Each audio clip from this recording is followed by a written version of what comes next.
Kibo is a free-flying cube-shaped robot used on the International Space Station. It isn't a traditional autonomous robot like a social assistant or home helper.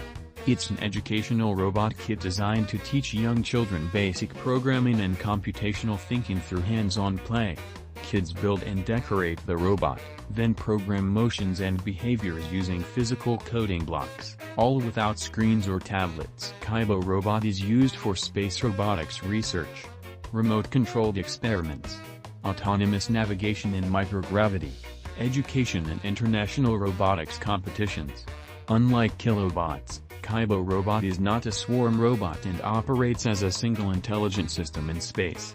Teachers can integrate Kibo across subjects, literacy, science, math, and more.